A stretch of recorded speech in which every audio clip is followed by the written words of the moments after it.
G'day and welcome to the Tribes United. I will be your guide on this adventure. My name is Scotty Z. And if this is the first time you are here with us, the Tribes United is a vision to gather together the great people of this world so that we may together create a beautiful, bright future, so that we can get to the truth of who we really are. And it's through these great conversations and through you sharing your wisdom in the Tribes United community that we're able to fully understand and come to comprehend what this reality actually is. So if you want to learn more, head over to tribesunited.org. But in this episode, we are having a conversation with Michael Love.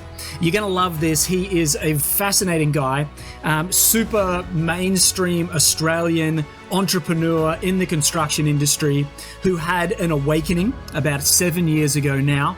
Always on that, we all got that little spiritual edge, but it's business as usual until shit hit the fan, and is now a medical intuitive, has secured 200 acres of land in the Sunshine Coast of Australia, and is currently building a community, intentional community on that land.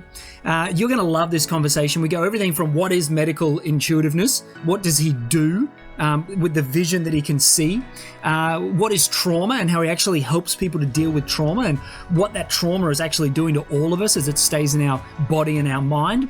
And then we dive into what he is doing with community, and I share a lot about what I'm doing here in Russia, living in the Anastasia communities. I live in, if you ever heard of the Anastasia books, and I live in an Anastasia community here in Russia, and we talk about community and the future of us living together on the land.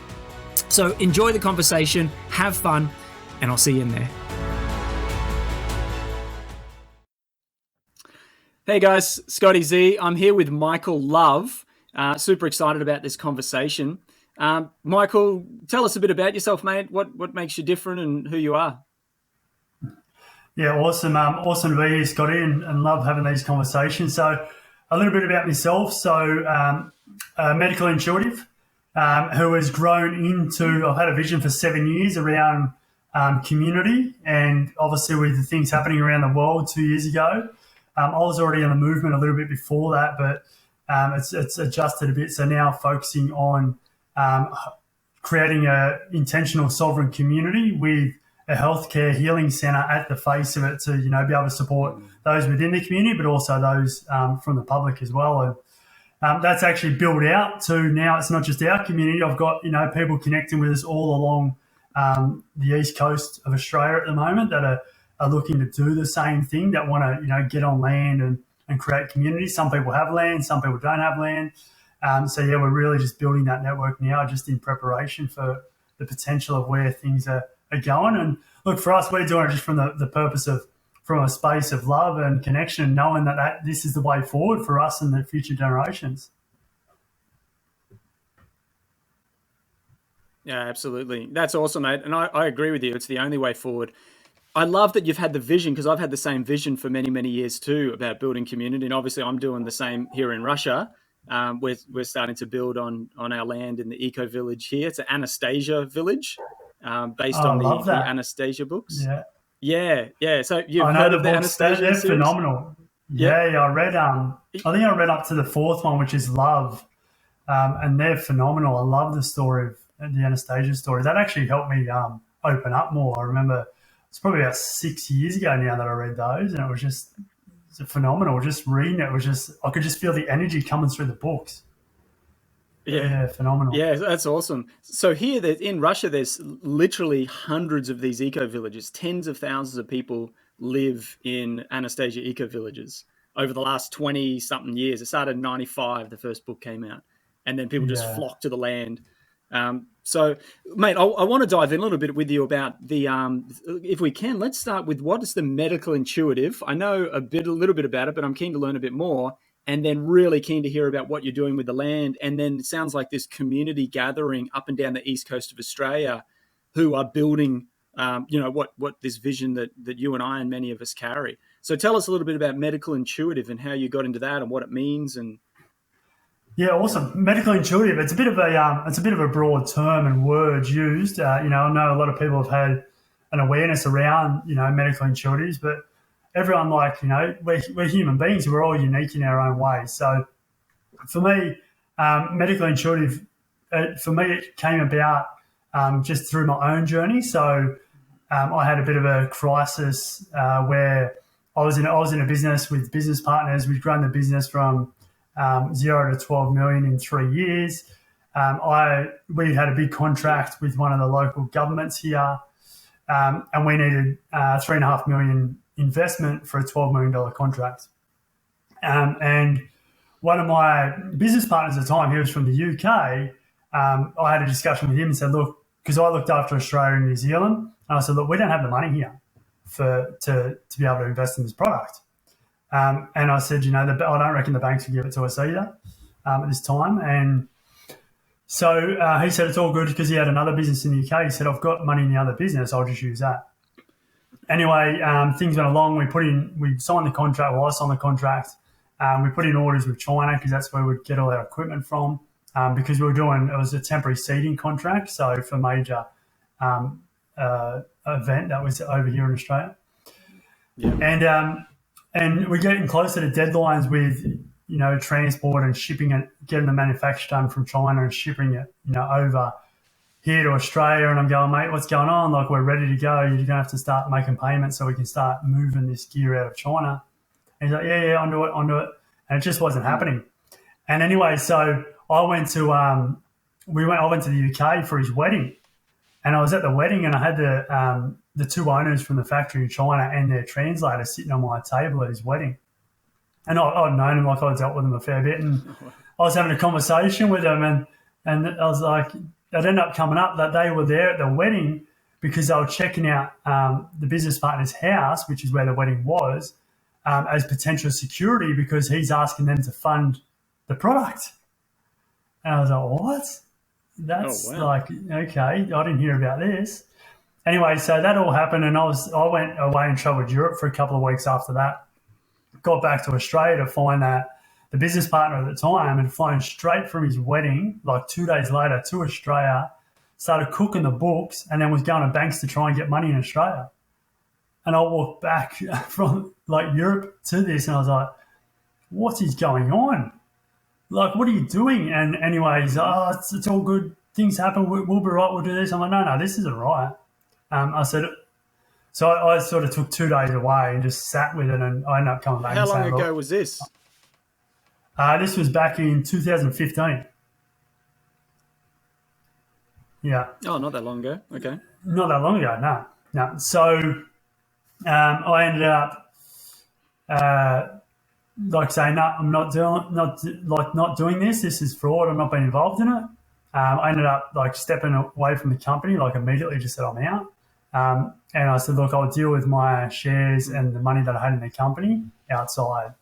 Because, I had nearly $200,000 of my own money in the company, plus the shares were valued at like nearly $1 million at the time. Anyway, so went and took some time out, went through the courts. Story goes, 10 months after me leaving, because I ran, pretty much all Australia and New Zealand. He was just like a financial partner and an advisory partner. They ended up going bankrupt 10 months later. So pretty much got nothing out of it for me, except the learnings and lessons from that.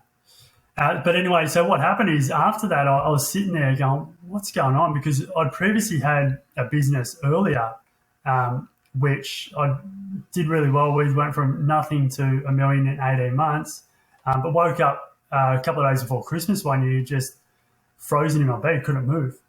And I felt like I was dying. I was like, what's going on? I couldn't move, like I was literally frozen. And after about, I reckon 5 minutes, I was able to move. And what it turned out to be is I just had chronic depression. And it was because I was taking on so much in the business. Wow.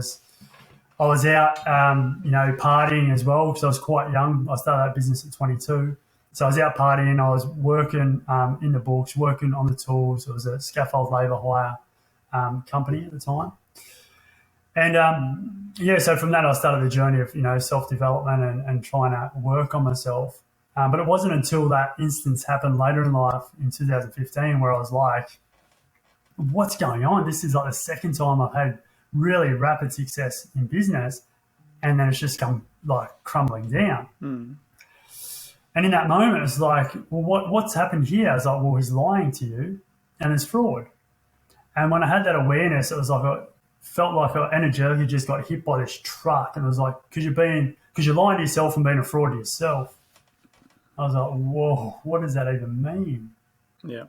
And then from that, went on the journey of, trying to heal and find answers. So I went, NLP, shamans, healers, psychosomatic therapists, like all different sorts, Barbara Brennan, healing science practitioners, just went full on down the journey. And through that journey, had a lot of healing and had a lot of repressed and suppressed traumas that came up that I had no idea about until after healing processes. And I remember one of them, I seen this lady, and she's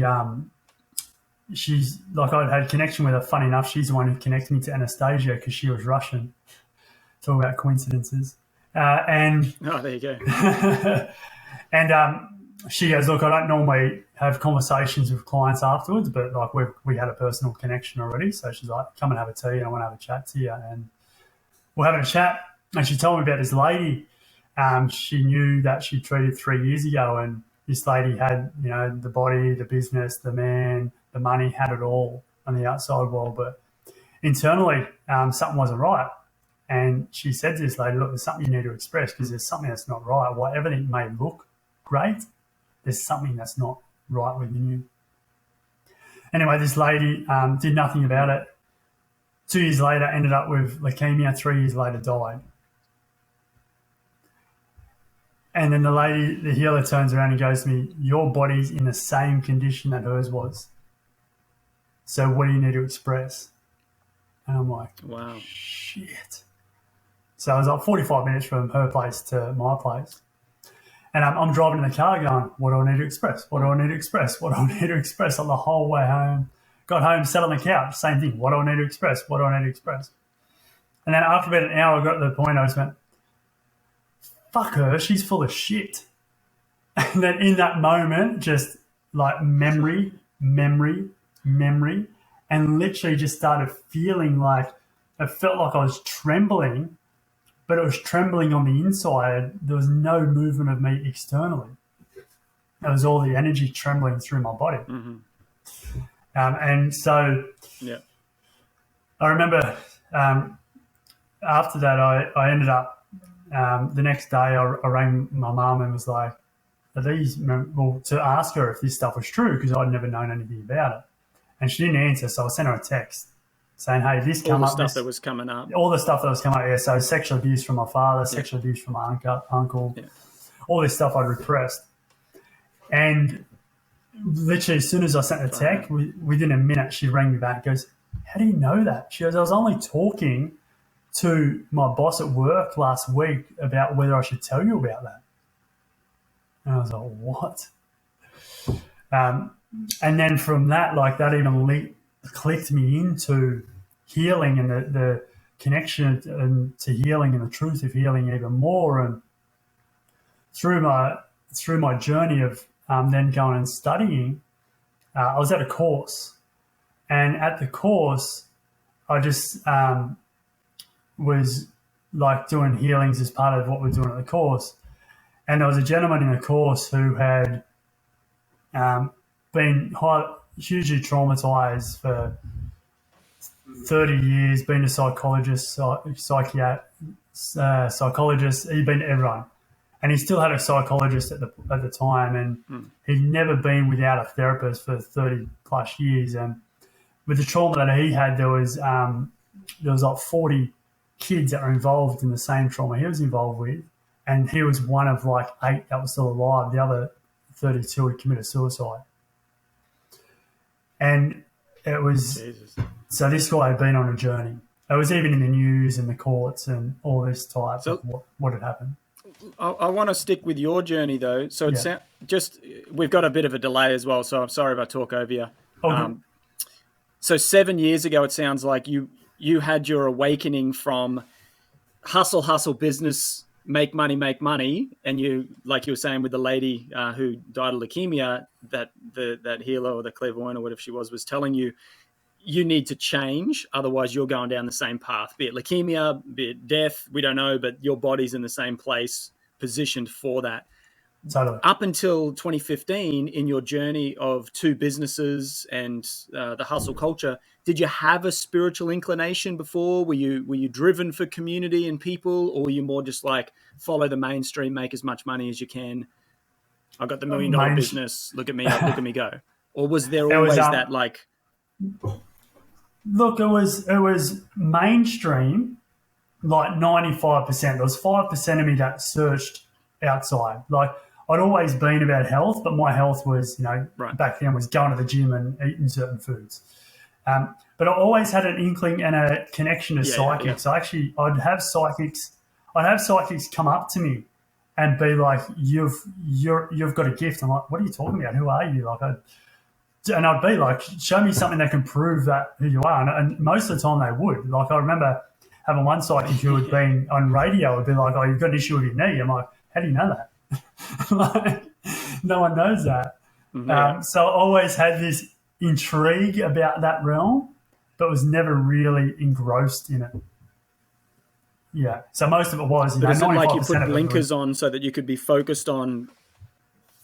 Sorry, it's cutting out. It's talking over. But you had blinkers on more, like there's that 5% there. But look, I got to make some money. I got to sort myself out. I'm a young guy, driven. That's nice, but. But then it sounds like in 2015, there was a moment you couldn't ignore it anymore. You had to figure yourself out. What would that realization of lying to yourself and fraud, and then all of a sudden, the last 7 years has been massively down the rabbit hole of who you are and what life is all all Is that sort of where we're at? Spot on. Yep, spot on. Yeah, and for me, it was like if I sit back and look at, Beautiful. it was all about money. But if I really sit with it and look at it, it was this desire to fit in. And you would, if you're talking about psychics and that, not many people would talk about it. It was like, you're a weirdo. And particularly for me, like being in the construction industry, for me being in the construction industry, and then also, so I played elite AFL as well. So coming from very manly based industries, that was just frowned upon, that stuff. Yeah. Yeah. Of course. Yeah, for sure. And now to the point where you've even adopted and I'm guessing that you chose the last name or the nickname Love, Michael Love. I'm sure in the construction game you weren't running around Michael Love, or is that your actual surname? No, it's not. We changed it. So mine was Clark until only 2 years ago. So me and my partner both of us change our last name because I've got no connection to my father, and my mother's adopted, so there's no real lineage with either of their last names. And my partner wanted to cut the lineage from her father's side as well, so we just chose a name that we both resonated with. And look, we looked at loads of names and ended up coming back to Love. So 2 years ago, you legally changed it. Yep. Legally changed it. That's fantastic. What a massive journey that you've been on in the last 7 years. And I would dare say that you are like 5 years ahead of so many people who are going through this now with COVID, right? How many people since COVID have been waking up, and then even the acceleration before that, and then, since the 70s and the 60s with the hippies, and then slightly before that, but there's like this wave of awakening. And I love hearing your journey of it over the last 7 years. Again, being that you're just a few steps ahead of so many people that are waking up rapidly now in the last 2 years. So let's go now to what you've been doing. So you said 7 years ago you had the vision of community. What are you doing with your land, and how did you get the land, and what does it look like? I know I keep seeing posts on Facebook about people investing in the village, or what would you call it, in the land. Tell us a little bit about where you're at with that and the vision that you had and what you've been creating so far. If you don't mind, Scotty, I might just close the loop on the medical intuitive question from earlier so listeners aren't like, oh, we didn't get the end of that bit. Oh, yeah, cool. We didn't get to that, did we? No. So where I was going with the guy who had all these people who committed suicide, he was one of 8 that was still alive. Anyway, when we were on that course, I was able to connect into his body, and I seen the trauma in his body, and actually was able to remove the trauma out of his body. And at the time, I put my hand on him, Oh, wow. and was helping to heal and move that trauma out. And I could see it. I'm like, mate, I can see it. I can see this is what's happening. This is what's going on. I'm with you. You're safe. We can shift this and move it. Anyway, after that night, he goes, look, you're the first guy that's touched me in 30 odd years, because it was heavy abuse from priests and stuff that had happened for him and all the other people involved. And then he goes, you can come to my house and you're welcome to my house at any time. And I'm ringing my psychologist now. I feel like I don't need her anymore. And literally that was 5.5 years ago, and he hasn't gone back since.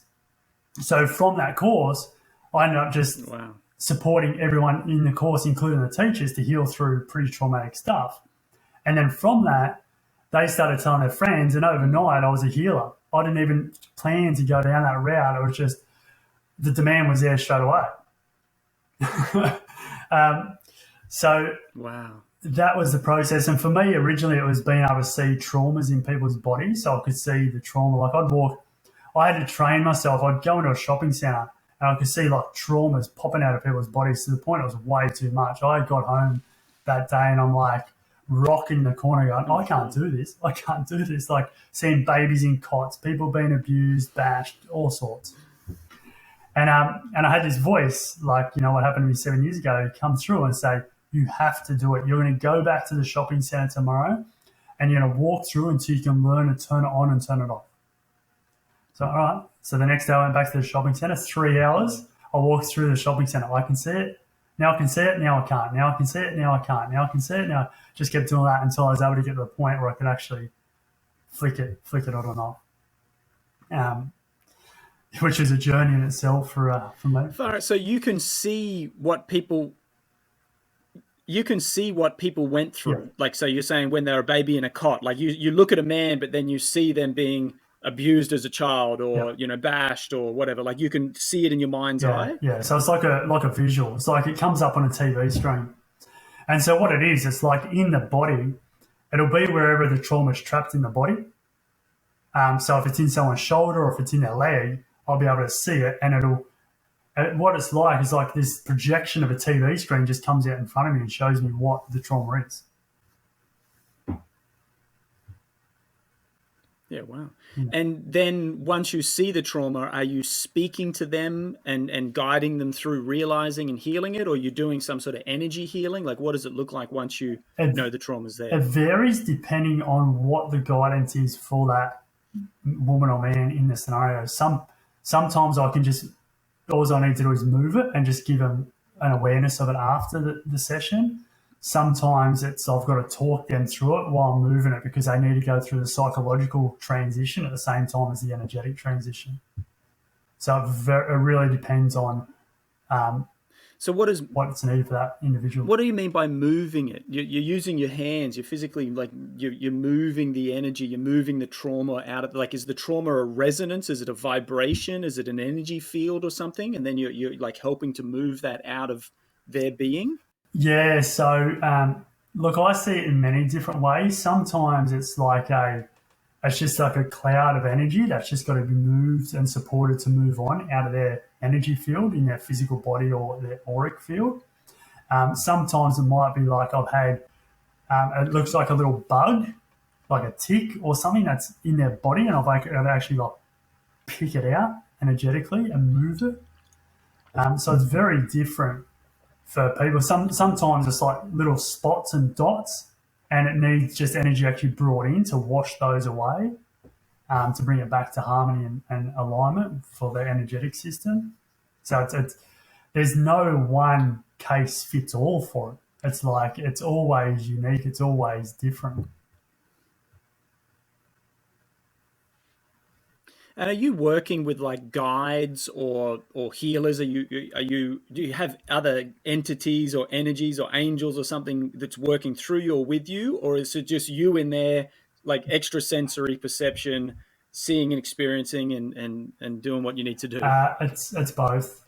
Yeah. So it's the way I see it. It's like the extrasensory perception of my spirit, but then there's also other beings and other spirits as well. Like and it's different depending on what the person needs. Sometimes I get ancestors through from The other session I had last week, I had Celtic ancestors coming through to support because that's what the lady needed and that's what her lineage was. Sometimes I get extraterrestrials come in and support. Cool. Sometimes I get angels. It's very dependent on that, what's required for that, woman or man that's on the table. And I do have my own guides that are consistently Amazing. that are around, so they really protect to assure that what or who's coming in is of essence to support the healing, not trying to distort the healing. Incredible. And 7 years ago, you were an AFL playing, beer drinking, not you probably don't drink a beer now, but beer drinking like Acre Aussie in the construction field. And all of a sudden, 7 years later, you're talking to me about Celtic Spot on. ancestors helping to heal and your guides. And like, dude, Yeah. That's a new man right there. Fully new man. I literally, that whole experience 7 years ago, it was like that whole identity had served me. And now it was time to, step into the truth of who I am. Yep. And look, that time is actually really supported now as we're stepping into community stuff. Because, I've got that background in the construction industry. I've got that background with business. So it's making the ability to move through this community process a lot smoother and a lot easier. Like I've dealt with trust for 10 years, right? And even like now moving into private trust and members associations and stuff, all that back end work, if I didn't have that foundational knowledge of that, it would make the process so much more drawn out. Yeah, for sure. Imagine if it's all perfect. If every step we've ever taken is exactly the step we needed to take and it's all been guided. So imagine, right? I agree. Imagine. Yeah, I agree. And it's good to for sure. And it just imagine, right? And it's good to have the constant reminders and the little like signposts along the way. Like you just explained then, like all the stuff I'm doing now, which I could never have imagined I'd even do because of my background, I'm now able to do it efficiently. And if I didn't go through that, even though it was, someone say, oh, you were so off the path, maybe you were supposed to be a healer from the beginning. It's like, well, if I didn't do that, I couldn't do this. So yes, I needed it. We're always on the right path.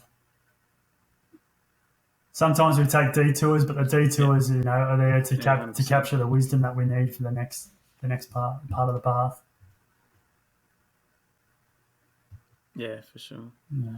My journey is very much based on the Tao. Okay. Yep. So the Tao Te Ching, the book of the Tao, the way, and the whole idea of that is that I'm just surrendering and accepting what is, and that even the things that that don't match my expectations or that I have been conditioned to believe are wrong or bad, or even I would look at them like, that's not right, that's wrong.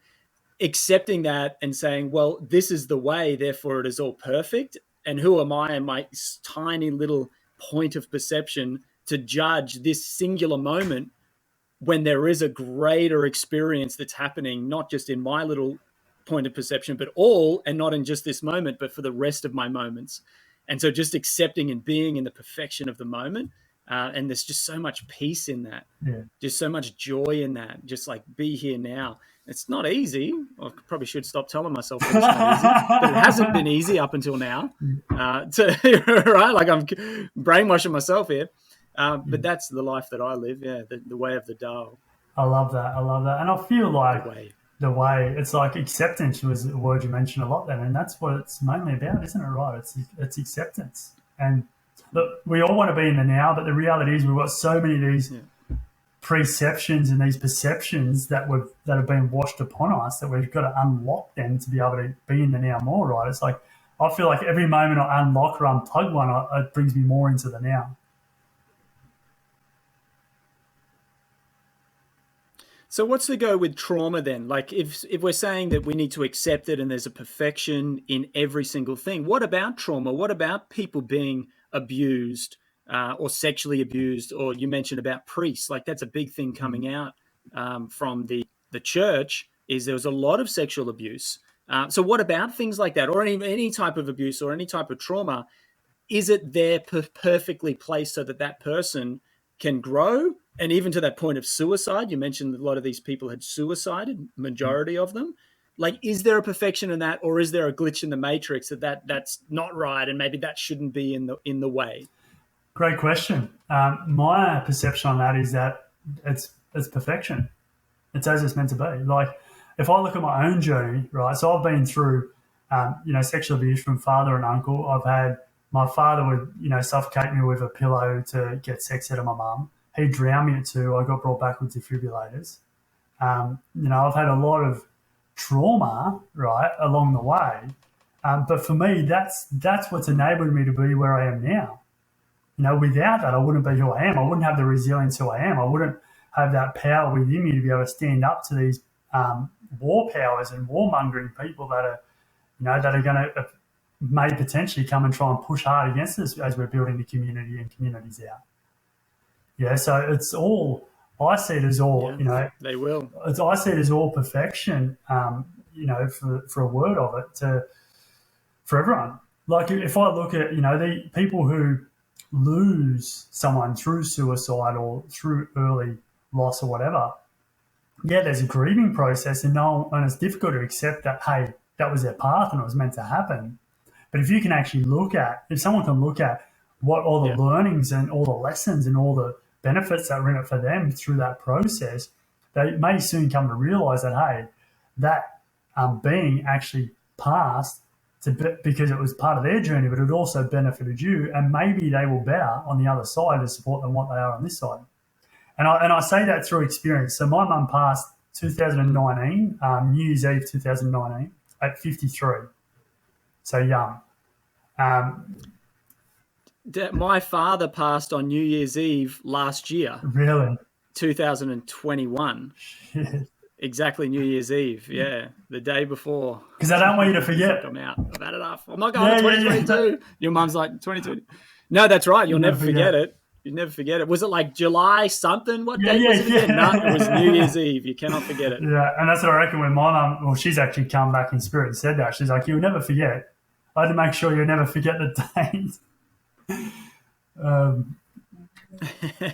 Yeah, so sorry. Yeah, so she passed 53, and she was young, and she got caught up in the system. She, she had a benign tumor in her brain, and they, she was getting tests, and it was all good. And one day, all of a sudden, they were checking the skin cancer and said, "Oh, the cancer's gone in your brain. You got to go in for operation." And she went through with it, and I actually said, "Oh, look, you don't need to. Like, it's fine. You shouldn't be doing it." But she got, she was in fear. Yeah, right. And they put her through all the fear and got her to the point where, they had control of her essentially, and went through with the process. And look, that was part of her path and part of her journey. And now I know, right, it's like through communication with her in the spirit world, it's been, well, she played her role. So I've got 2 younger brothers. So my youngest one now is 17. So he was nearly 16 when she passed. But she played her role, and it was time for her to move on because she knew that she could support more from the other side than where she was capable and able to support here physically. Yeah, for sure. And again, that perfection in that. Hey, question on that, though, is there's a pushback from people around, the law of attraction and the trauma and law of attraction. And people saying, are you kidding me? Are you trying to tell me that I attracted this abuse into my life? And there's this big fight about, well, we're talking about there's a perfection inside the trauma, because I agree with you, mate. You wouldn't be able to, one, be the healer that you are today unless you had gone through that trauma. Probably, like, who the fuck knows, really? But from what I can see, you've been through trauma, so you can understand. Understand trauma. It's happened. Exactly. It's happened as meant to. You can understand trauma because you went through trauma. You're strong and resilient. You can stand in your own center because if the government tries to come, or the police try to come, or somebody big tries to get up in your face, you're like, mate, I copped this since I was a child from my father and my uncle, the 2 massive alpha male authorities in my life. You are nothing compared to what I went through when I was 5, 6, 7 years old. I'm strong enough to get through it, right? So definitely there's perfection in that, and it's made who you are. But what about this law of attraction? So what do you think about that? Are people attracting this trauma so that because they're focused on it, or is it just there's this it's like the whole fate versus destiny. Is there's like a path laid out for you that you sort of have to walk and you can't avoid it? These are big questions I'm asking here, but what you go with trauma and the law of attraction? I love it. That's a great question, and it's a new one. So I'm excited to share. So the first thing that comes to me with that is the law of law. So LORE. Yes. And in the Indigenous cultures, what the law of law is, and what they say is that if you essentially in a lifetime, or even in this life, right, if you abuse someone or if you kill someone, let's say you kill someone, they've got the right to come in and take over your physical vehicle and take on that and take over your body as the vehicle, right? But the law of law also is... Sorry, what's that? If somebody kills... for instance, if you kill a woman... Sorry, I'm interrupting you, but if someone... Yeah, so if someone... Yeah. So, for instance... Yeah, we kept talking over each other. That's the lag. If I was to kill you, right, when you're obviously your spirit has the permission to come in and use my body, my flesh and blood as its vehicle. And this is why a lot of people end up with schizophrenia and stuff. Yeah. Alongside you. So you're still using your body, but then I can come and use your body with you. And that's the schizophrenia. Then that's me and they're fighting against you and they're and probably holding a grudge against you. Where did you get this? Is this something you've experienced, or is there a teacher that's told you about this, or where did this philosophy come from? So I've experienced it in terms of with patients, but also it's known in the Indigenous Aboriginal culture here in Australia. So I actually got taught this by a proper lawman from the Quldi tribe. Yeah, and it's also there's a guy, Steve Richards, teaches it's called holographic kinetics, which is an Aboriginal healing process, and he's an Indigenous, and it's part of he teaches it as part of that as well. Okay. Yeah. So, but why I share that is when you look at people about trauma and how they attract it, or if you look at their ancestral line or their past lives, there's potential that they've actually committed that to someone else in their past life, and it's the karmic cycle coming back to them in this life. So if you look at the law of attraction, while you may not feel like it's been attracted in this life, but your energetic makeup from your past lives or even your ancestors has attracted it. And it's not like you attracted it because you wanted it or you attracted it because you thought about it. It's attracted because karmically you did something that has opened the loop to attract that into your life now. Because the big thing we have to really... So therefore you can't necessarily hold all the conscious blame and say, okay, I've done this now. It's more an unconscious... It's like a reverberation in a pond or a ripple in a pond. Something has happened where that has been attracted to me. I haven't been thinking about it. It's not a conscious thing. It's something that's maybe deeper than anything I could even imagine. Yeah, and that's the thing, right? You got to realize, like, a lot of the law of attraction stuff is all about your thoughts, yeah. But there's so much more power and depth happening from an energetic level that actually alter your thoughts or create your thoughts. So when you get to the depth of that energetic makeup, and that comes from your DNA makeup, which is your ancestral line, it comes from your past life scenarios, it comes from your past as well. Yeah, so it's shifting that deeper energetic makeup, which is actually what shifts the thoughts. We can sit there as much as we want and go, I want this, I want this, I want this. But the reality is you're going to get whatever your energetic makeup is. And what that's attracting. Mm-hmm. Yeah, it's an interesting one because the law of attraction, the one that I think about most is Esther Hicks, Jerry and Esther Hicks, right? Abraham teaches so much about the law of attraction. Anyone who's been on this path for a while has had a vision board of some sort, right? Like I even... You've got one. Look at this thing. I even made one last year. This is what I want. I want a Prado for Christmas, a 2021 Prado. It's now April and I still don't have my Prado. You know what I'm saying? So the interesting part about that is we're taught this law of attraction is if I get the vision board and I consciously I consciously focus on what I want over and over again, and I have to energetically feel it, and I have to be in the moment where I'm receiving it and grateful as if I've already got it. And yet all of that is still coming from the conscious mind. It's not taking to any of the point where you're talking about with the trauma. You didn't think about getting the trauma in this life. You're a 3-year-old child.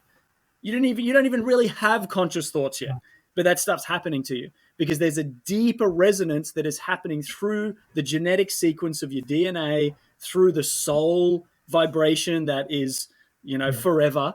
Right. And now I'm coming in. So me sitting here going, I want my Prado, I want my Prado, I want my Prado. When the body's like, dude, you don't need a Prado. What you actually need is this little Russian car that I'm buying right now that I can buy parts anywhere and fix it. And, like it's a little beast. You can take it anywhere.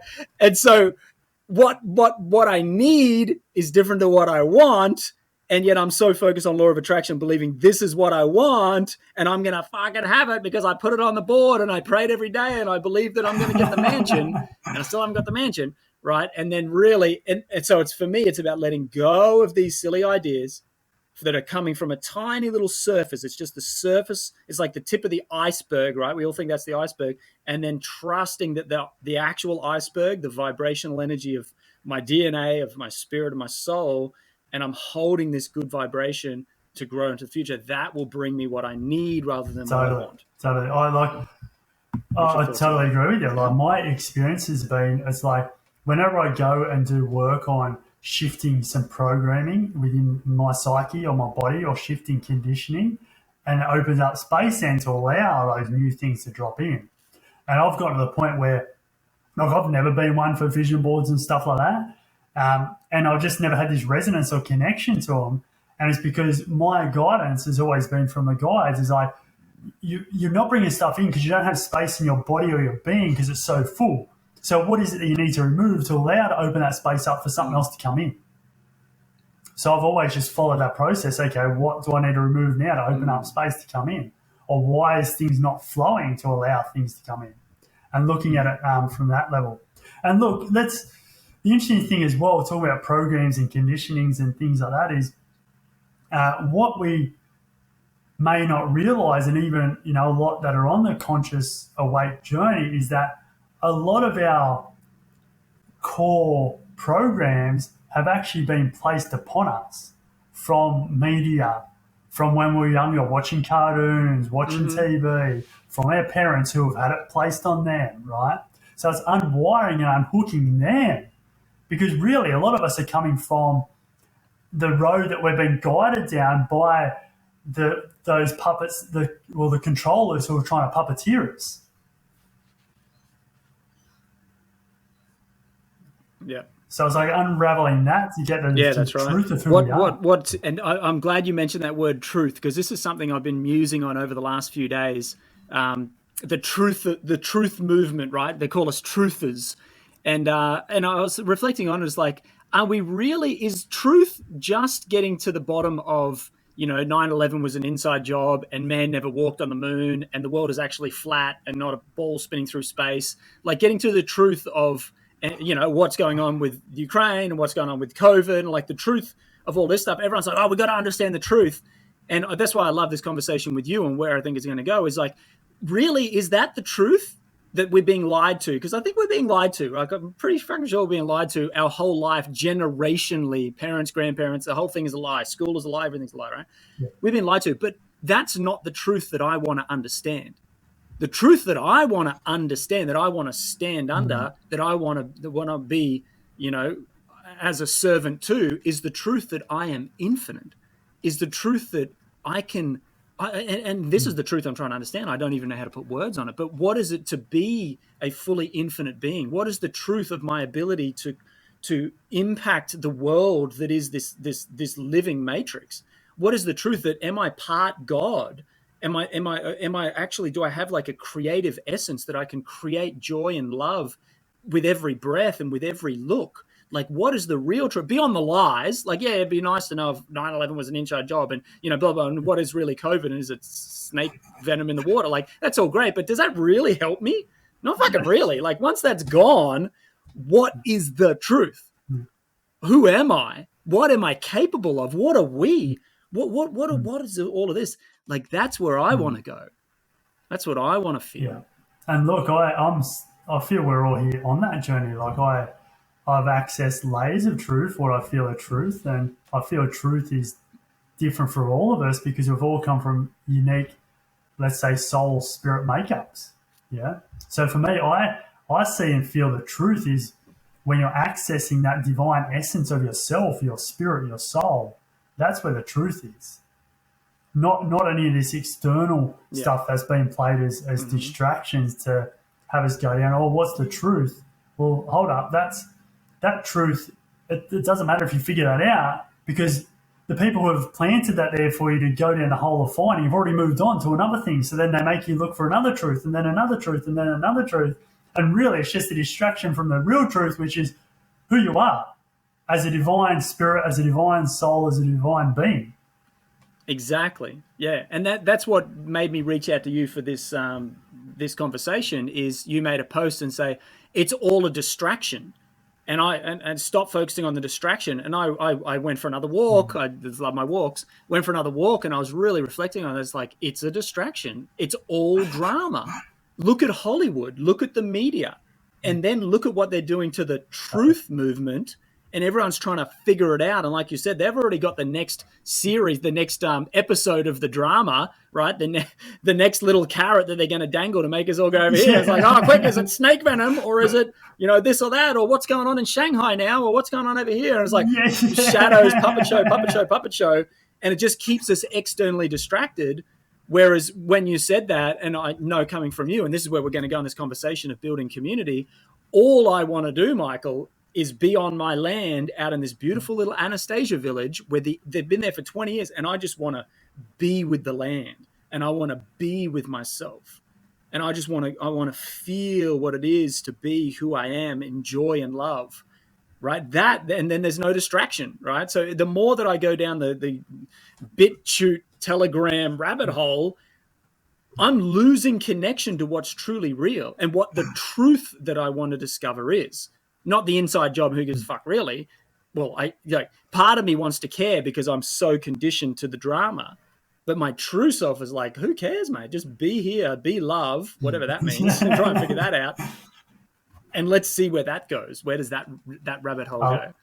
You're with me, right? I got tingles as you were saying that. The moment when you said connecting to the land, I just got tingles. It was like validation that that's your truth. Right? And that's I feel majority of truth for all is how good does everyone feel when you connect with the land? It is.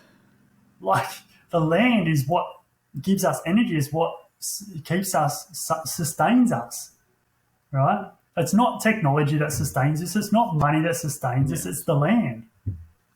I always make the joke. My dad always used to say, "Love you, Dad." My dad always used to say, "Money doesn't grow on trees, you know." And I'd be like, yeah, but food does. And water falls from the sky. And I can literally sleep pretty much anywhere. I mean, the Russians have been living up in the cold, like in log huts with a little fire, I can pretty sleep anywhere. And air doesn't seem to be in shortage.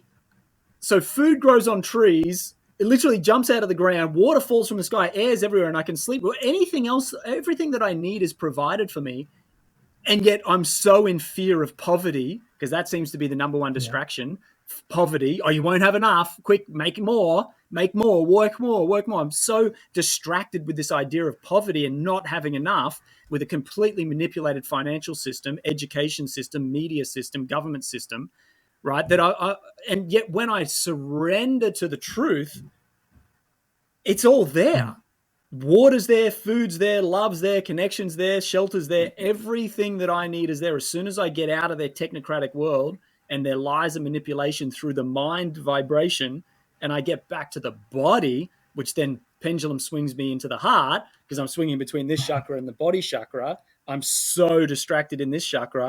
As soon as I swing back to the real, like the depth of real world, that ends up in my heart, right? The green of my heart chakra. Then I'm getting to live. So yes, mate, now let's transition. What are you doing with your land? What am I doing with our land? Why do you feel and why do we feel that this is the only way forward Is it about because there's food security and look out, there's there's going to be a cyber polygon and all of this sort of stuff, and you've got to grow food? Yes, maybe. But what's the real reason that you're being called to the land? Yeah, and I want to share, but before I go on there, why I still got it there with me, because talking about all these food shortages and all this stuff, right? Have you read it's a document called what is it? Silent Weapons for Quiet Wars. If you get that document, you can look it up, and it lays out. It was done back in the 1950s, and it was literally done by the agencies in the US that lay. I'll put it in the show notes as well. I'll send it to you. I'll send you a PDF of it.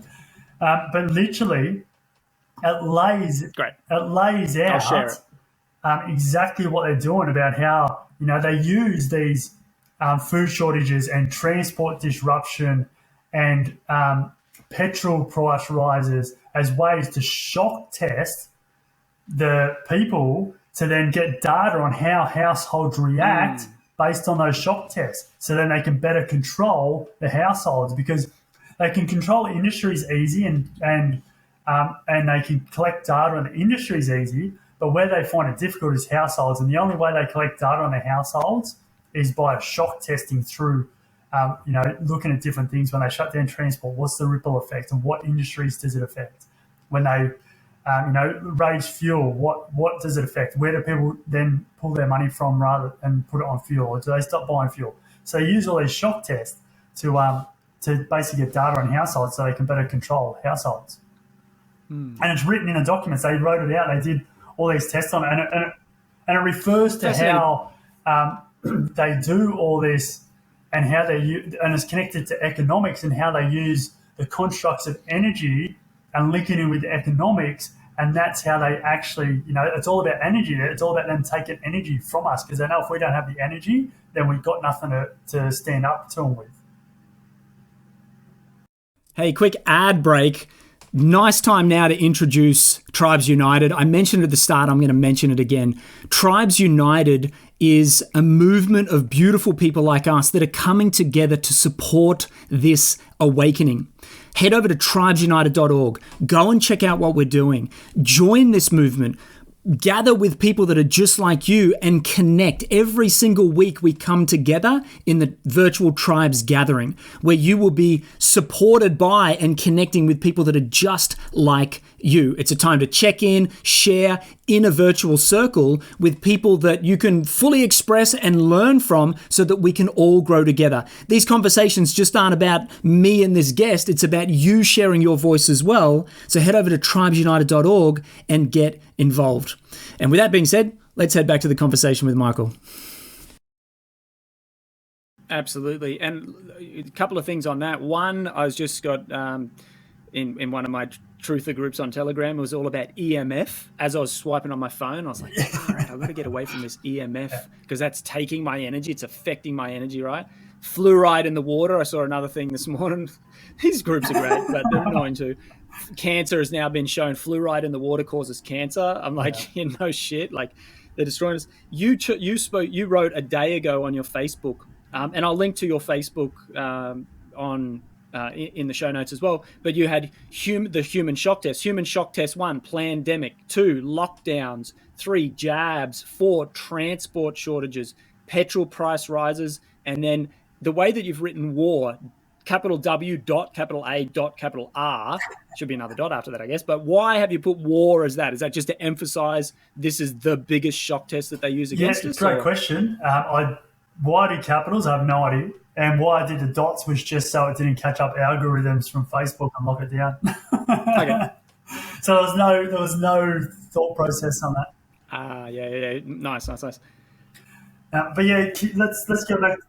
Yeah, you got to play that game, right? The censorship game. Go on. But this is just very, very interesting about this shock test, because I agree with what you're saying. Is that they're testing us. I just shared in my Telegram channel, and guys, if you're not in the Telegram channel, I'll link to it in this as well. Go and get part of this community. But the Great Depression Diaries. This guy on YouTube that I follow, he's sort of like an economist type of guy.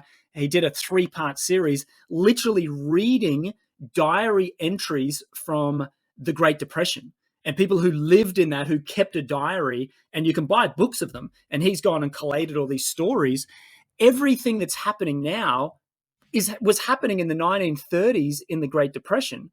And not just from the physical stuff with, what will be happening, what will be happening soon with the economic crash and all this sort of stuff, but the distrust of the government, the distrust of the banks, the psychological sort of awakening that was happening in good people, working class people who were living normal lives. And then all of a sudden, all of these things are happening where the banks are saying, oh, we're having a bank holiday because we have to do a stock take and you can't take any money out, right?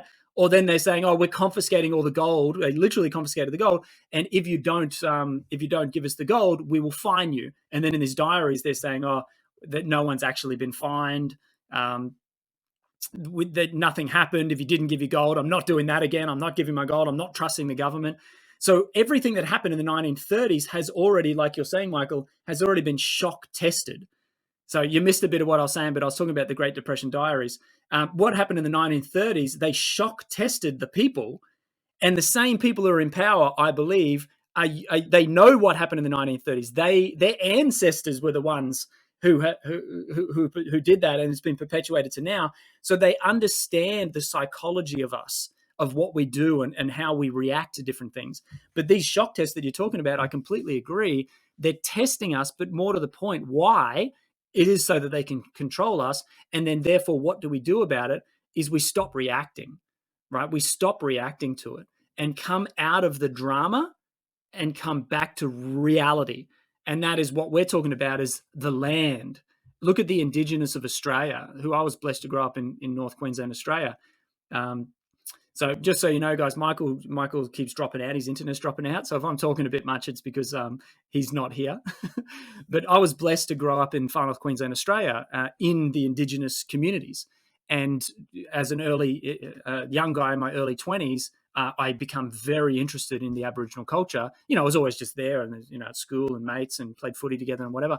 But in my 20s, I went to the communities, the Kuku-Yalanji, and it sounds like Michael spent a lot of time too, and seeing their relationship with the land and the Indigenous, how they lived in complete harmony only 200 years ago. 200 years ago, complete harmony with the land before we showed up. And there's probably still some out there that are. But looking at the peace and the quiet and the joy of being in touch and in harmony with nature, that's what, to me, we're being called back to now.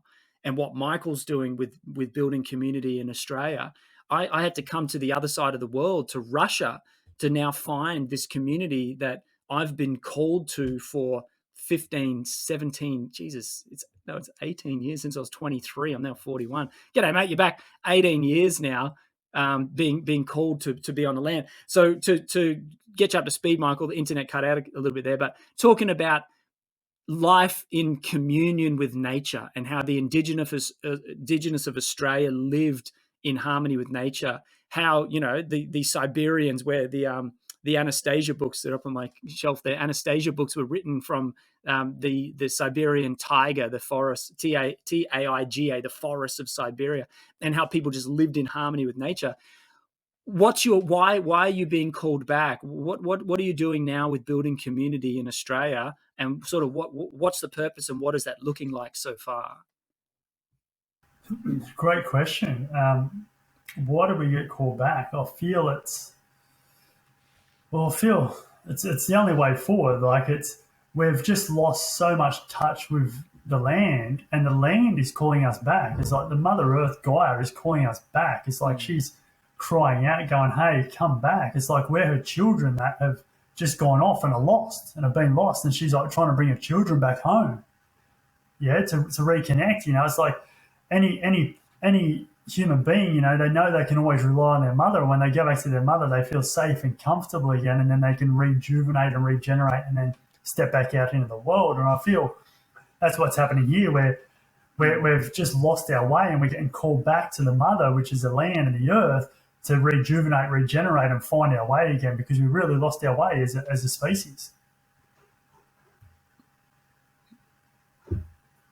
find our way again. Isn't that beautiful? And that's what I was sharing about the philosophy of the Tao, the way. And I agree with you that she is guiding us back to our way, out of our heads, like I spoke about, and back into what's real. So what is because so many people are feeling this right now, but you're actually doing something about it. What are you doing? What have you done, and what are you doing now on the Sunshine Coast, right? You're on the sunny coast of Queensland, Correct. Australia? Yep. So what we're doing at the moment, so we've got the land, we've got 200 acres, and we're just getting together like the right 200. Yeah, 200. Yeah. Well, we've got big plans, so we need space. So we're just getting together the core group at the moment of founding members. Look, on this journey, I've connected with hundreds, even thousands. I reckon we nearly had 1,000. Had 1,000 people come forward to show interest in what we're doing for the land when I put something out through socials around it. But the thing is, like, connecting with these people, what we've really realised is finding the people that are in alignment is the actual most important thing, because particularly with the land that we're on. So the land that we're on, we feel and see is quite powerful. We've had people that have been organised to come to the land. They've travelled up from northern rivers. They've stayed in a place with their friends, and they've been due to come to the land, and they don't turn up. They just don't turn up, and it's because we feel the power of the land is there's only specific people that are going to be on this land. So for us, we're just, at the moment, just building and bringing together the right people. It's it was an old regenerated dairy farm back in the 60s. So there's a lot of fruit trees that need love and nurture again. So we're loving them, nurturing them, getting them back producing. Yep. While we're also putting in seasonal garden beds. But we're really going to be sitting around for the next, let's say, 9 months and just observing the land, because this is one of the big messages that came through is, and the Indigenous were like, you need to observe the land rather than rush into things, so you're working in harmony and in sync with the land. So, what happens in autumn, what happens in winter, permaculture principle. Totally, yeah. So at the moment, we're just, looking at potential spots where we will put the Heal Care Centre, the Healing Centre, where we will put the, community, where we will put the transit zone for people that are coming in and coming out.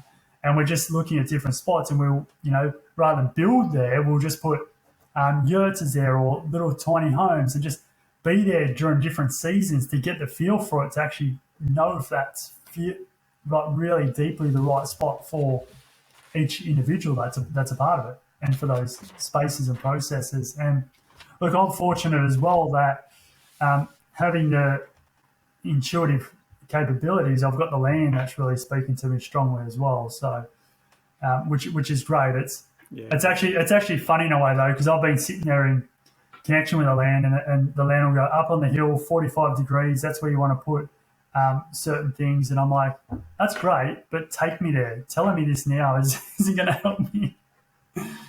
So so just going through that process of slowly, having the land communicate, and then us also physically having that connection to the land and going through the different seasons and actually, connecting with the land, being back in sync with the land. So necessary. Totally. So that's where we're at with that. So tell me a few of the. I was going to say, so we're also looking at. Tell me some of the logistical things. You go. I'm going to hold. You ask the question. All right. The question is, tell us some of the logistical things, because I know that people are going to be interested, as I am. So you bought the land outright. Do you have a bank loan on it? Is it just you as the investor? Have you got other people investing? Are you wanting to bring in investors? Like, what's the sort of logistical and financials around what you've done? Great question. So where we are at the moment, so we haven't even settled on the land yet. So we've got a lady who we got connected to who currently owns the land. My partner and I paid out her mortgage and got contracts in place for purchase of the land. So we got set prices, and we got agreements in place with her for us to occupy the land and start doing works on the land while we connect with, because there's loads of people that are wanting to be a part of it. So we're just connecting with the right people and assuring that the right people are coming in that are not just investors financially, but are financially, energetically, and physically investing. So through the journey, like we've had access to this land now for October last year, so 6 months. Through the journey, we've had, I was only doing the calculations the other day, we've had 13.2 million come forward to us of people potentially getting involved, but they just haven't been the right fit. We've seen people that have had money and they want to own the land and they want us to do the work. And so, well, no, you can just pull the rug out from underneath us at any time. We've had people that have got the money and want to get involved, but they want to sit on their hill and only come in and out of the community and the healing centre as and when they choose. We've had others that are like, we want to pool in our area, we want our own workshops, we want our own spa. We're like, well, that's not community. So it's been a really interesting journey through it, because what we've seen is that there's people that have got these and come to constructs, people who got finances, and let's say they may have worked, some have worked to get those finances, some have inherited those finances, but they actually don't want to be part of the community. They just like the idea of it, and they just want to give their money and sit back and watch it all unfold. Then we've got people at the other end that have got nothing at all that really want to come in and get involved. So for us, it's been finding that balance of, okay, who's got a bit of everything, so finances, energy, and physicality, and the skills that can come and provide, and mainly the right attitude, because people got different attitudes and concepts around the land. So on that, so we've got the land, we've got access to the land, we're doing stuff on the land, we haven't settled on the land, we plan to settle over the next couple of months, because there is a lot of people that we're building relationships and connections with that are feeling good, and we're just in the process of getting the paperwork in place to then have them transfer money over and continue moving forward with the project. Cool. So what I want to honor you on, and I want to plant a seed for everybody out there, is how you have been very innovative in finding and securing land. You didn't have necessarily the capital, because land in Australia is ridiculous. And so many people, and I've been having this conversation, 2 years ago, I launched Permacare, which was on a 20-year lease, commercial lease, right? I didn't have the money to buy 10 acres of land right in the heart of the Gold Coast to build a community centre. So I did a long-term lease on it with an option to buy. So it's called first right of refusal. You've done the same thing. So you've gone out and found 200 acres of land, negotiated with the lady, paid out her mortgage, so she's now out of that criminal system, but now locked it into contracts, it sounds like, so that you've got the time to go and then find the right people to then buy her out, or maybe she's a piece of it, whatever. But the point is, you didn't go in and go, oh, I don't have the resources, it's too expensive, land is impossible to buy in Australia. You're like, right, I don't have the resources, so I'm going to be resourceful. I'm going to find a way. And that's what we need to be right now. And everyone who's listening to this, if you have the vision, now you may not be entrepreneurial and minded like Michael is, to go out there and sign the contracts and negotiate. But who do you know that is? How can you back them? How can you partner with them? How can you work with them? Or maybe you are intuitively or entrepreneurially minded, or a bit of both, which is even better, right? And you can go out there and start to be creative in the ways of securing this land. Because it sounds like, and you could tell more, but this lady, she's seeing the writing on the wall. She knows what's possible. She doesn't know how to do it, but she's been sitting on the land, maybe inherited or whatever. And then you come along and all of a sudden there's this arrangement, there's this agreement, and now you're bringing in other people. We have to be resourceful. We have to find a way. There is a way, as long as we open our minds to the possibility and open our beings to the possibility and stop saying, I can't. We need to be asking, how can I? And that sounds like what you've been doing. How can I? Oh, totally. Yeah. And look, on that, it's interesting. I agree with you. And, people here, find a way. There's always a way. If you've, got the intention that you're going to create it, you will create it. To give you a little bit of more background on us, Scotty, so we actually had another couple that were with us that had the cash, and they got on the land, and they'd been in and out. We looked at different lands together. And when we got on the land, that moment I didn't realise she had a conversation with my partner and said, oh, we're not in anymore. We don't feel like we want to be in. And anyway, so after that conversation, my partner Tamara shared that with me in the car while the lady who owned the land was there, And in the moment, I could have freaked out, but I didn't. I was like, okay, let's let this flow. And then the lady goes, don't worry about that. I'll work with you to allow you to make this happen. She goes, I love your vision, love what you're doing. She goes, I don't want to be part of it because I've got my other property and I've got a smaller thing I want to do. But I wanted something like that for this land, and I know that this land is calling for community. So it just like fell into place. And we met this lady through another lady that I know. It was off market. It hasn't never been on market, this property.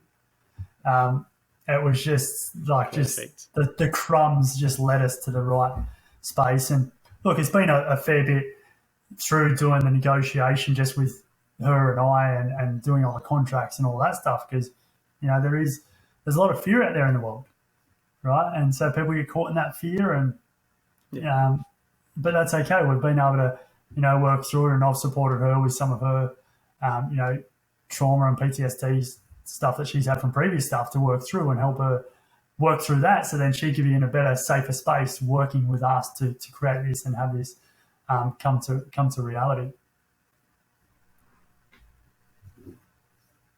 And fear is in the nature of the contract and in the nature of the commercial and economic system. Like, as soon as you go deep into that, there is a level of fear and muck that you have to work through. And unfortunately, that's what we were born into. But fortunately, that allows us to become stronger. Like, the trauma allows you to be who you are. The hardship allows you to be. It's like the muck that we go through now to clean this up for the generations to come. We become stronger in the process. But yeah, naturally, there's going to be fear inside of it. So tell me a little bit about then, because I'm curious. And again, I want to plant seeds here for other people. Now, maybe some people are going to go reach out to you, Michael, and be like, I'm a really beautiful person and I've got $100,000 and I want to invest. And, you know, so you may get some more people connect with you, which is great.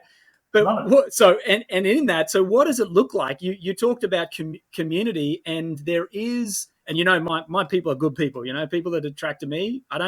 People that love me, and people that don't can back off, and they usually do, which is fantastic. So you always have good people around. But so what is it that you're doing in community? Because the word community means a lot of different things to a lot of different people. Right, and I've lived in communities around the world, and there's some weird stuff going on in communities, some beautiful stuff, and there's like lots of different variations of community. So what is your vision of community, and what is sort of being birthed through you and through this land, and what does that look? What would people expect in the Love community and the Sunny Coast? Great question. I feel because I've been asked this question by someone else, and at the time I was like, oh, that's a great question, and, you know, brought up what it was. And so for me, community, it's in the word, it's common unity, right? And through my awareness, and then also doing a lot of research around different communities in Australia, around the world, having people involved with us who have actually built communities in Mexico and Africa and things like this, what it came down to is a lot of communities break down and fall down, and the reason is because they don't have a common unity towards a common purpose. Yeah. So for us, it's the common purpose is the heal care center, the health center, right, and sustainable living and sovereignty. So they're the three things: the heal care center, sustainable living, sovereignty. Yeah. So they're going to be built and ingrained within the culture. So for us, there's also where we look at it from a place of community. And I'm going to jump around here for a few things. First, I want to talk about the culture of community, and then I'll talk about another couple of elements of community for us. So through all these studies and this research, and even, you know, my own experiences in life, having worked and been involved in different cultures, and I've tested them through my own companies and stuff as well. There's three things that really brings community together and cultures together and has them succeed and evolve and be great. And the first one is safety. Yeah. And when we're talking about this, I want to talk about the brain as well. So safety is to do with the hindbrain, right? So when we don't feel like we're safe and we can survive, then, you know, it's always coming back to this hindbrain, and nothing else is going to matter except that safety, except that survival. Yeah. Mm-hmm. So number one, safety. So where we look at safety for us is basic needs, right? So the first thing is, okay, how do we fulfill the basic needs? The water, the clean air, the food, the shelter. Yeah, how do we fill those basic needs and then create safety through fulfilling those basic needs, but also a safe environment for people to know, okay, I'm safe here, and not just from an energetic point of view, but from a physical point of view as well. Then the other one, the second one was vulnerability. Yeah.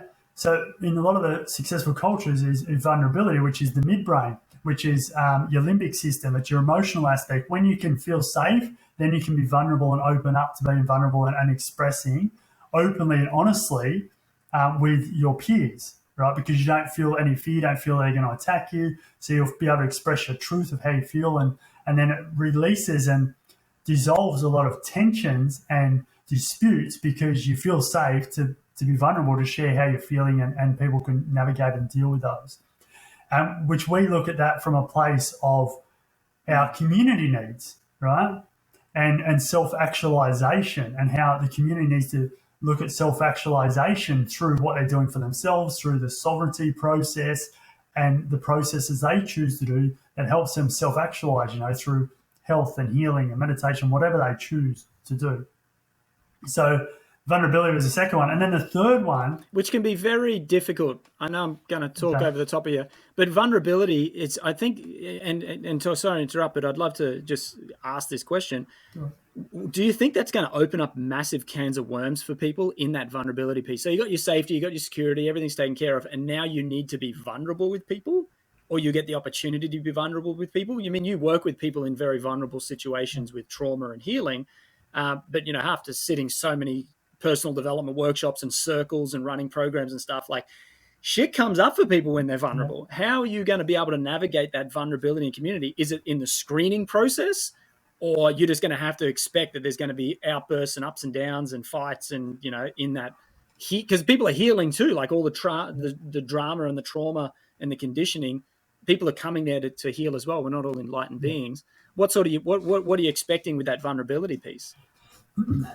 Yeah, great question. And it is part of the vetting process is where we can pick that up. Yeah. And the core thing is whether someone's willing to reflect and look at themselves. Yeah. Look, I used to do it even when I had companies and I'd interview people, right? So what I'd do is I wouldn't come in, I'd have like an assistant be in the room and bring the candidate into the room, and I'd sit them down, and I'd walk in the room and go, "You're in my seat," and see how they reacted to that, to see if they're willing, if they would get reactive or if they would go back within and process what was happening. Yeah. And so there's little things that can happen so where you can actually ascertain if someone is reactive or if they go inward and they come to a neutral space and process what's happening. Yeah, so that happens, through our connections, through the vetting process, we can see that. But that's the core of it. The vulnerability stuff's going to come up, and we want stuff to come up, right? Because so many people haven't been safe, haven't been able to be vulnerable for so long that now's an opportunity for them to come in, to feel safe, to open up, to be vulnerable, to allow all that to come up and out. Because most trauma is dealt with when you have a voice for it. So much trauma, when people feel safe and can voice the trauma, that's enough to heal for a lot of people. Yeah, so we're creating that. And your intentionality is the healing center is at the center of your model, is a healing center, right? So naturally, my belief would be that the people that you're attracting to be part of the core community are also being called for the healing. Yes. And being the healing. It's not a food forest at the center. It's not a permaculture community. It's a healing community. Yeah. So are you ready to hold space for people that are coming to live in community for the next 20 years that they will also need to be healed? Yeah. Yep. And look, this is a great thing as well that I have had an awareness of and realize is we have this perception and perception that we have to do the healing. But we actually don't. They do their own healing. And when they're in a safe space, and when they're in the land and the beings of the land and that safe space will be enough for them to heal. It's not going to be on me. It won't be on everyone in the center. Beautiful. Love the land will do most of the work. The beings on the land will do most of the work. We're just holding the space. That's gorgeous. You're not the axis mundi. You're not the center. The land is the axis mundi. Yes. The land is the center. Yeah. And you're but one of the participants holding the axis mundi. Totally. Holding the center. Yeah. Glorious. That's gorgeous, mate. All right. So I interrupted you, but I did want to sort of dive into that vulnerability piece. I love it. So you've got the common unity. and we've got the vision, the common vision, the safety. Yep. So having all your needs taken care of, which gets you out of the reptilian, the hindbrain, and into the midbrain now is the vulnerability. Yep. Where was the next piece around? So the next piece was the first piece that I mentioned, which is the purpose, which brings you up into the forebrain, the executive function part of the brain, the human part of the brain, where you actually, for your purpose, it's like, I feel safe, I can be vulnerable, and now I want to fulfill my purpose. Yeah. So those are the three cores that we've seen through cultures. If you've got safety, if you've got vulnerability, you've got purpose, everyone just links in and you succeed, right? So we're creating that space where there's safety, where there's openness to vulnerability, and there's a purpose. So for us, our purpose is the healing center. We want to offer healing and a safe space for people to come and heal in. Now, look, we're still going to have sustainability and we're still going to have permaculture because food is a big part of the healing process from a physical point of view. So we'll still have that and we'll still be self-sustainable. And economically, the healing center is it's an economic model that takes you from you're not an isolated community, but you actually have a front door where money can flow with all of those people that are coming to learn, grow, and heal effectively. That's right. Yeah. And then our projection is too that, money is going to collapse. So we're actually in the process of creating our own form of exchange that will shift away from money. We'll use money as a tool for this time to develop and get everything up and going.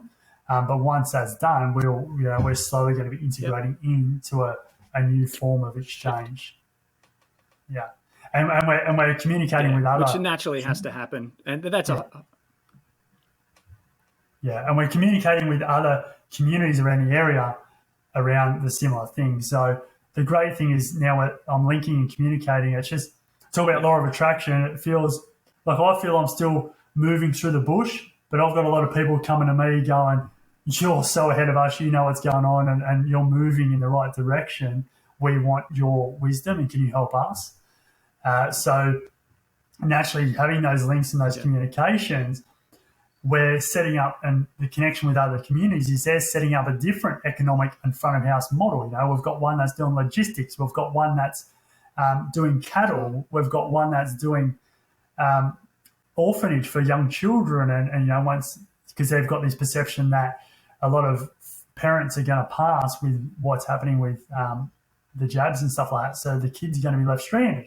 So they're setting up ready for that. Yeah. So, it's just been beautiful in these different front of house economic models that can all sustain and support each other locally.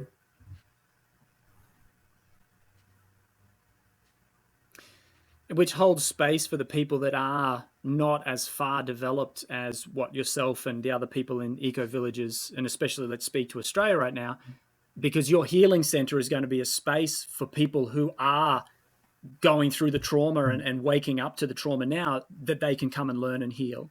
There could be another community down in Northern Rivers that has a permaculture space where they're teaching people about how to grow food. Another space, it's an education center where they're doing rites of passage or workshops and stuff like that, et cetera, right? So there's all these economic models where people that are still on the wave of that transformation are able to come and accelerate that growth. And then what that does is takes money out of the mainstream, and not just money, but energy out of the mainstream system that is decaying and collapsing, and moving it into this new way of living, this tribal way of living.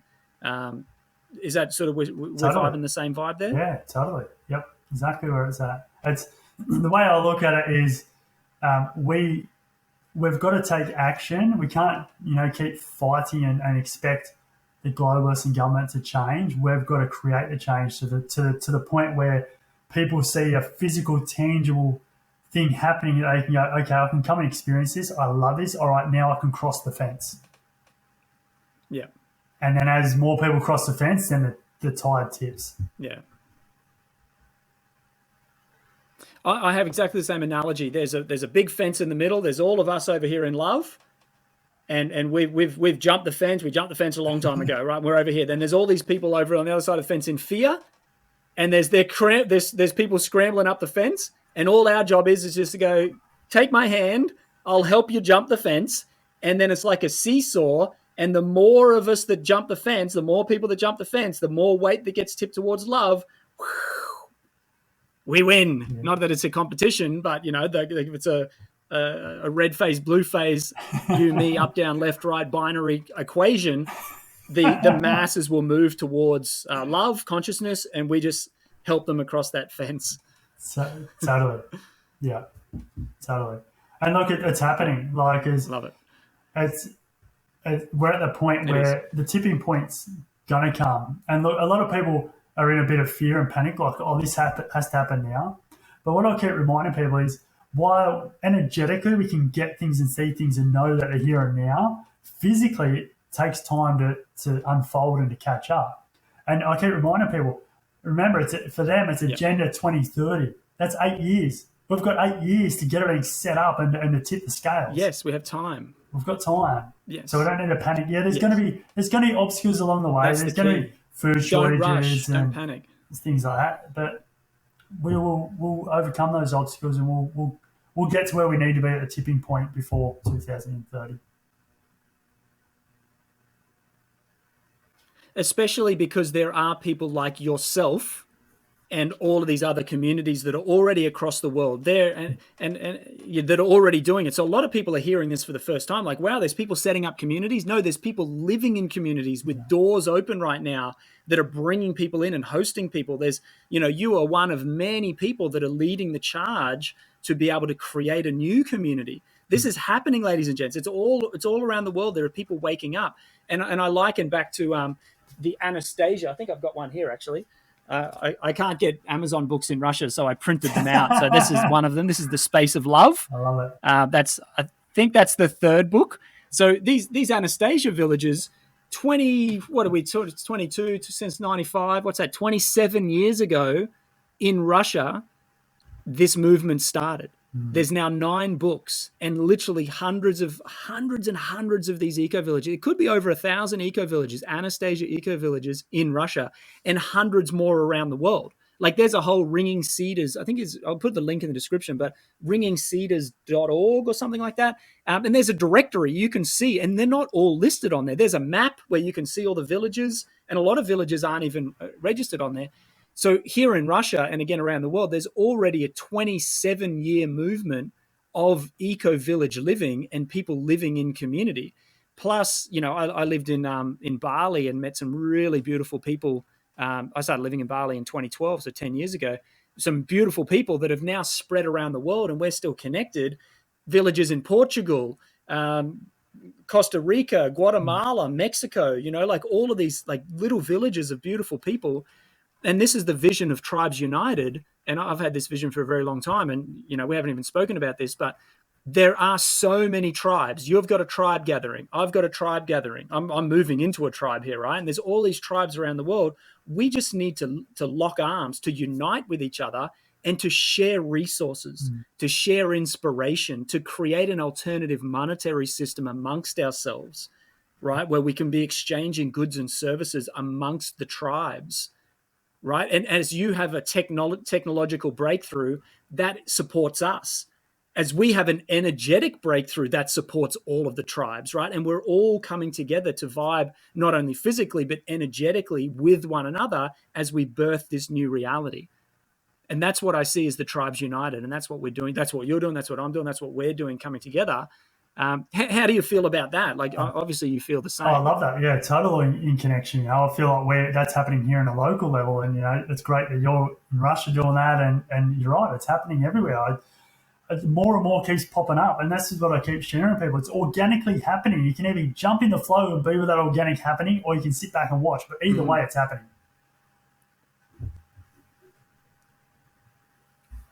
That's beautiful. Jump in the flow. The river's going there anyway. The river is going back to the ocean of bliss.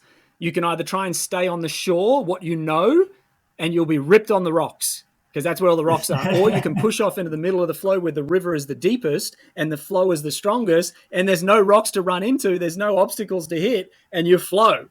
Come and surrender to the flow. It's happening organically. I love that. Yeah, it's happening. You know what I'm finding really interesting at the moment, though, like you're right, talking about communities like the Anastasia community has been around for 20 odd years, and even in Australia and around the world, there's been communities that have been going, for 30 years, 20, 30 years. What I'm seeing now and feeling now, though, is I feel we're like the second wave. I feel like a lot of the communities that are already created are very, and tell me if this is true over there or not, but I know here in Australia and Mexico and a couple other countries I've had connections with, and even Kenya, like their communities are very systemized still. They're still in the system. And I feel like what's happening now with this second wave, and I know what we're creating, is stepping out of the system and stepping into, what's known as the private realm. So I feel like that's the wave that's coming through now. Like there's communities that have been around for years but are still in the system, and now we're the second wave coming through going, hey, let's step out of that system and into a new system, and let's create this and have the autonomy and the self-governance within the people, not from these people above that are trying to puppeteer the people. Yeah, there's a lot of wisdom now coming out around common law and straw man and private versus commercial. And so I feel potentially a lot of these, and I agree with you, a lot of these older, let's use your language, first wave communities, they had to play with the tools that they had. And now the tools are changing. So likely a lot of them will start to, as you have wins and other communities that are coming up have wins moving out of the system, these communities will also follow suit. Now, inside the Anastasia, at least this the community that I'm living in, moving into, we've got our land. We actually bought our land back in October as well. So around the same time, we looked at several different villages. We decided on this one. It's 3 hours drive from here. Vladimir Megre, who wrote the books, this was the first village that he lived in. He still has a house there, right? Like this is original, like Anastasia village, to the point where, mate, now they've built their own town hall, it's so cool. The town hall with a school. There's a younger a kindy, an early years, and like a primary school and a high school, like one class of each. There's 200 families that live in the village, all on at least 1 hectare. And there's 100 more families that come for the summer. So there's 300 minimum 1 hectare plots, over 300 families, and more growing. Like they're constantly buying up more farmland. And the beauty about Russia, and this is another thing about the different communities, is in Australia, the law does not permit you to subdivide farmland to less than, I think it was like 50 hectares or 50 acres or something really big, right? And you can't actually subdivide smaller. So you can't go and get, like, obviously you know this, but for other people, you can't go and buy 200 acres like Michael's in the process of doing and then break it into 200 1-acre plots for people. Australia doesn't let you do that. They won't allow it because it's about control. Here in Russia, everyone's got a hectare, which is about 2.5 to 3 acres. We've got 1.2 hectares. So we've got 3 acres of land. And you walk 3 acres of land, like it's a big bit of land. Like 3 acres is a good sized piece of land. And everyone has their own private, like it's my family land. And there's different models, right? I'm not in a collective community in as much as we all co-own the land or anything. It's our land. We own the land. It's our own title, obviously registered with the government who controls all the land. But it's our title. And then next door has his title and next door has their title. But together the community comes together. We have events, we support each other. There's a chat group where we swap fruit and veggies and help each other. And there's little like cliques inside that community, with different groups happening around different interests. So it's a very different model. But in Australia, you can't really do that because you can't subdivide the land. Here in Russia, no worries. They go and buy 300 acres of land and you can cut it into pretty much any size you want, as far as I know, because the laws here are a lot different. So it depends on the different regions. But what I love about the Anastasia villages is they already have the connection between the other Anastasia villages. So amongst the hundreds across Russia, there is a centralized forum website. They have, it's not a religion or anything, but they have sort of similar beliefs, about living in the land, growing food, raising children, helping each other based on the books from Anastasia, which I love that framework. And I feel that can help a lot of the other eco-villages as well, the fact that they've already been doing it for a long time. And it's a successful model that's been replicated literally hundreds and hundreds and hundreds of times, not only in Russia, but in other cultures around the world. So I think there's a really beautiful piece inside, not just because I'm going to live in one. I didn't know much about Anastasia other than everyone's like, have you read the Anastasia books? You're in Russia. I'm like everyone keeps telling me about them. Then we found the land. I was like, oh, I better go read those books. I'm like, holy shit, these are really good. It's saying what I believe. I didn't need to read the book to believe it. It's how I feel. But now it's been, put into a book, everything about how I feel about living in harmony with nature and each other and community. And yeah, so a lot said there, but I guess I wanted to express that it's a different model with the ability to have private land. It's my land, rather than we have to share it with everybody, but we share values. We share values. We share what we want to share amongst each other. We're not thrust into an intentional community, which a lot of like the commune 60s, 70s type, quite a lot of them imploded. So there has to be different models. I agree. And again, based on the different jurisdictions. I agree. And that's great that Russia allows that subdivision of land and that to happen. And it would be a lot easier if we could do that. But great point too, sharing that. So for us, like we're doing it similar in terms of, for us, we're looking at, so we're not looking at, we are going to have, private areas for, people to have their dwellings in their private space. Then as part of the community, there'll be a community space where they can go if they want to be part of the community. And then there's the healing center space, which would be the outside member space. So there's like 3 different areas. Your own space, which is just your space. There's the community space from the living community. And then there's the healing space as well, which is the greater community. So, because look, we feel it's important that you have to have your own space, right? It's like our 3 things that we're focusing on is basic needs, community needs, and personal needs, and you need all 3 of them.